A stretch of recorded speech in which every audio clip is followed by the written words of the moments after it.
Nakakalungkot talagang isipin na may mga bata na nagugutom nang dahil sa kahirapan.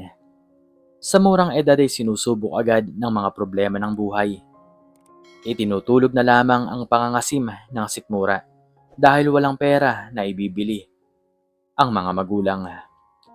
Ikaw, nakaranas ka ba ng hirap sa buhay?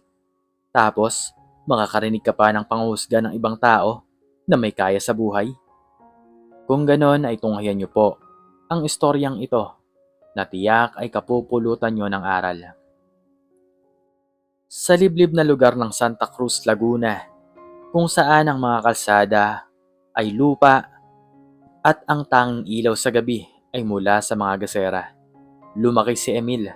7 taong gulang pa lamang siya nang salubungin ng kapuspalad na katotohanan ang kanyang murang kaisipan.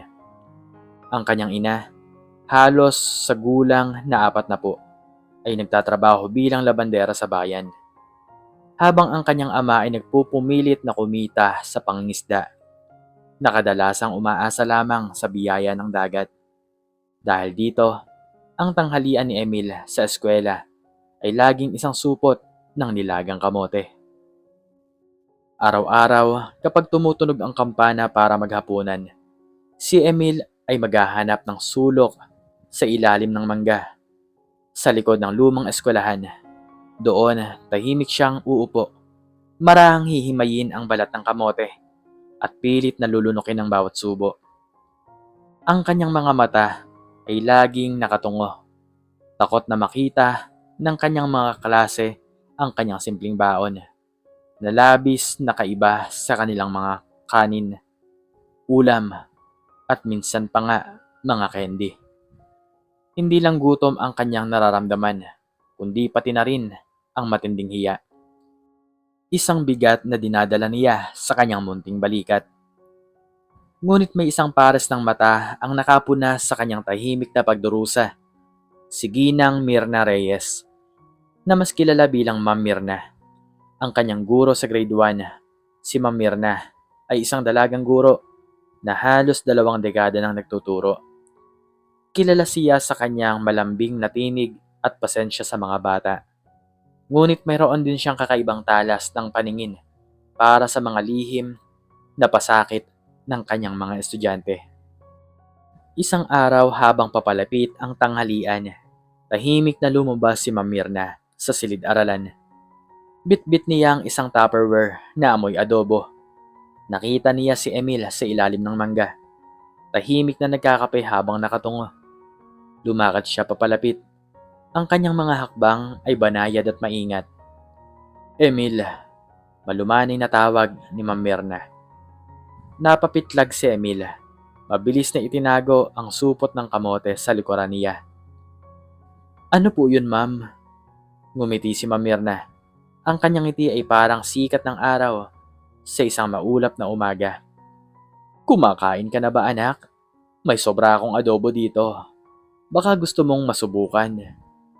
Tiningnan ni Emil ang Tupperware, nag-aalangan. Ang amoy ng adobo ay nakagising sa kanyang kumakalam na sikmura. Kumain na po ako, ma'am," pagsisinungaling niya habang naguguluhan ang kanyang tiyan. "Talaga ba? Bakit parang hindi ka pa tapos?" tanong ni Ma'am Mirna. Nakita niya ang maliit na piraso ng balat ng kamote sa lupa. "Halika, Emil. Huwag kang mahiya sa akin. Alam kong masarap ang kamote at masustansya yan. Pero minsan, masarap din ang may kasamang kanin at ulam, di ba?" Dahan-dahang lumabas si Emil sa lilim ng mangga. Ang mga mata niya ay nakatingin sa kanyang mga paa. Maraming salamat po, ma'am." Inabot ni Ma'am Mirna ang Tupperware. "Sige na, kumain ka na. Huwag kang mag-alala, ha. Hindi ko ito sasabihin sa kahit na kanino. Ito'y ating maliit na sikreto, okay?" Mula noon naging ritual na ang pagdalo ni Ma'am Mirna sa ilalim ng mangga tuwing tanghalian. Araw-araw ay mayroon siyang bitbit na pagkain para kay Emil. Minsan adobo, minsan tinola, minsan ay prinitong isda. Hindi niya kailanman binigyan si Emil ng pagkaing tira-tira.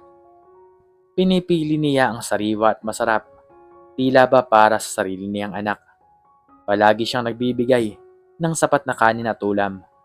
At kahit anong tanggi ni Emil, laging iisa ang sagot ni Ma'am Mirna. Kainin mo yan, Emil.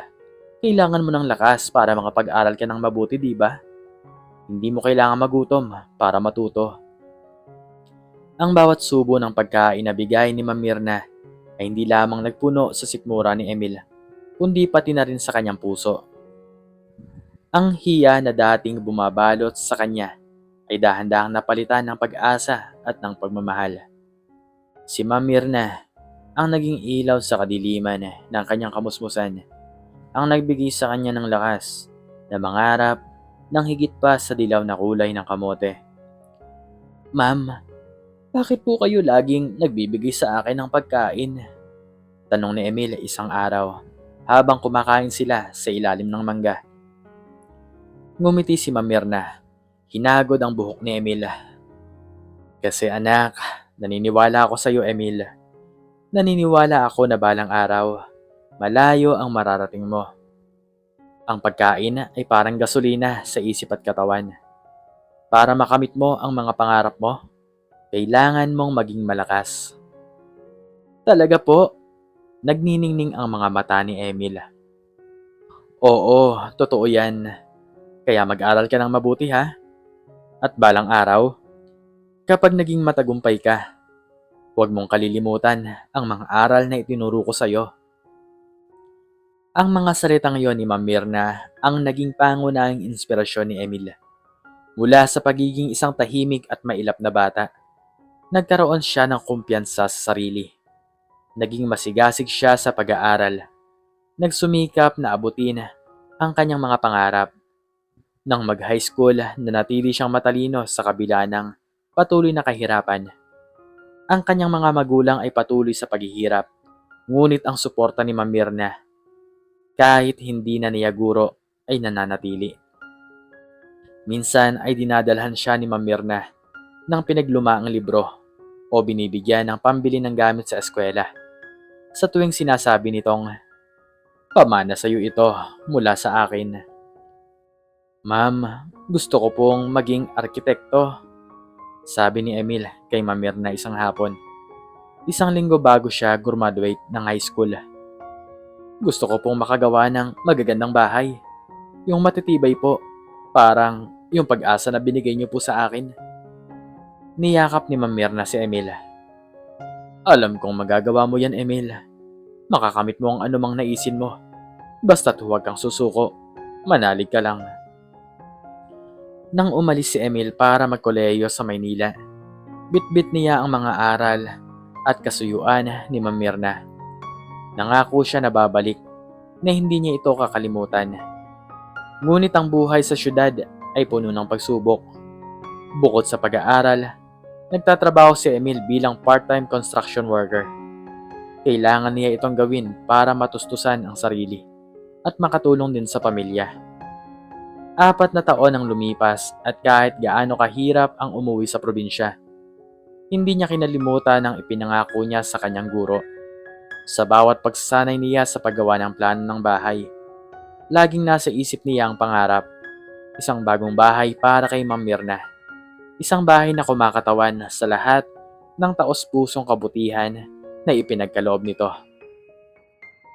20 taon ang lumipas. Sa liblib na baryo ng Santa Cruz, Laguna, ang panahon ay tila nagpapatuloy. Ngunit hindi para sa lahat.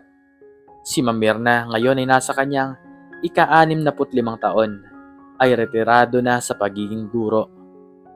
Ang kanyang buhay ay tila isang lumang libro na unti-unting kumukupas. Ang bahay niya, na dati puno ng buhay, ay ngayon ay tumatanda na kasama niya. Ang mga dingding ay kinakain na ng anay. Ang bubong ay tumutulo tuwing tag-ulan at ang mga bintana ay nanghihina na ang mga salamin. Ang kanyang kita mula sa pensyon ay sapat lamang para sa mga pangunahing pangailangan at ang kalusugan niya ay nagsisimula na ring humina. Madalas, mauupo si Ma'am Mirna sa kanyang bangko sa beranda. Nakatingin sa daan, naglalakbay ang kanyang isip sa nakaraan. Naalala niya ang daan-daang estudyanteng dumaan sa kanyang kamay. Ang bawat muka ay may sariling kwento. Ilan na kaya ang nagtagumpay? Ilan na kaya ang nakalimot sa kanya? Sa lahat ng ito, laging sumasagi sa kanyang isip si Emil, ang batang madalas niyang pakainin ng tanghalian. Nasaan na kaya siya ngayon? Nagtagumpay kaya ang kanyang pangarap na maging arkitekto? Isang araw ng Webes habang pilit na iniaayos ni Ma'am Mirna ang bubong na tumutulo sa kanyang kusina. Isang kulay puting sasakyan ang huminto sa harap ng kanyang bahay. Bumaba ang isang matangkad, gwapong lalaki, nakasuot ng formal na damit. Ang kanyang galaw ay may tiwala sa sarili at ang kanyang mga mata ay pamilyar. Ngunit hindi mailagay ni Ma'am Mirna kung saan niya ito nakita. Lumakad ang lalaki papalapit sa pintuan. "Magandang umaga po, Ma'am Mirna," tanong nito sa isang malalim ngunit magalang na tinig. "Ako nga, sino ka, iho?" tanong ni Ma'am Mirna, nagtataka. Hindi siya inaasahan ng bisita. Ngumiti ang lalaki. Ang kanyang ngiti ay hindi nagbago. Parang sikat ng araw sa isang maulap na umaga. "Ako po si Emil, ma'am." Napalayo sa gulat si Ma'am Mirna. Emil? Ang aking Emil?" Tinitigan niya ang binata. Sinusubukang hanapin ang maliit na mukha ng bata na kanyang pinapakain sa pangaraw-araw. Ang oras ay talagang lumilipas at ang maliit na Emil ay naging isang kahangahangang lalaki na. "Oh Diyos ko, ikaw nga. Ikaw na nga. Ang laki mo na, Emil. At ang gwapo-gwapo mo pa." Niyakap ni Emil ang kanyang guro ng mahigpit. "Kayo din po, ma'am. Hindi po kayo nagbago. Sariwang-sariwa pa rin po ang mukha nyo." "Nako, kung alam mo lang." Tugon ni Ma'am Mirna, tumatawa. "Pumasok ka, Emil. Anong hangin ang nagdala sa'yo rito? Kumusta ka? Anong nangyari sa buhay mo?" Umupo sila sa sala na puno ng alikabok at mga lumang gamit. Napansin ni Emil ang mga tulo sa kisame, ang mga bitak sa dingding, at ang pagod sa muka ng kanyang minamahal na guro. "Ma'am, sikat na po akong arkitekto ngayon." Simula ni Emil. Ang kanyang tinig ay may halong pagpapakumbaba. "Nagtatrabaho po ako sa iba't ibang bansa at marami na po akong nagawang proyekto. Pero lahat po ng ito, hindi ko po nakalimutan ang pangako ko sa inyo." Napakunot ang noo ni Ma'am Mirna. "Anong pangako, iho?" "Ang pangako po na babalikan ko kayo. Ang pangako na hindi ko po kayo makakalimutan. At ang pangarap na makagawa ng bahay para sa isang taong nagbigay po sa akin ng pag-asa." Tumayo si Emil. Kinuha ang isang folder mula sa kanyang bag.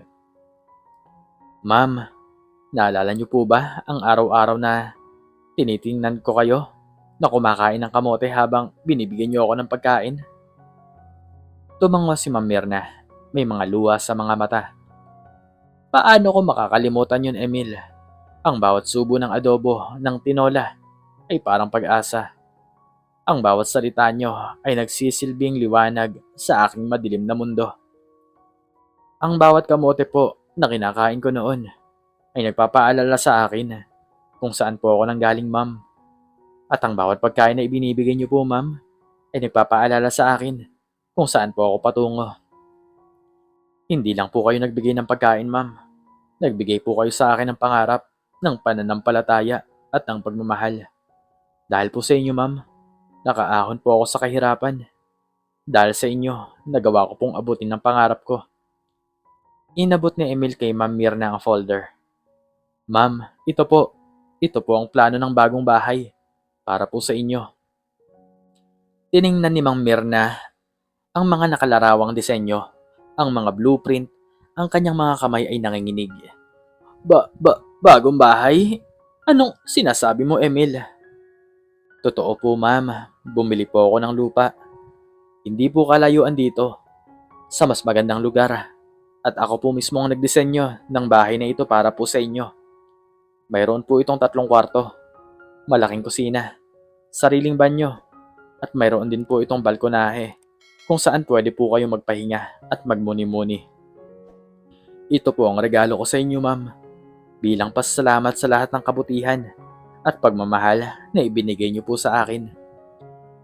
Hindi na napigilan ni Ma'am Mirna ang kanyang mga luha.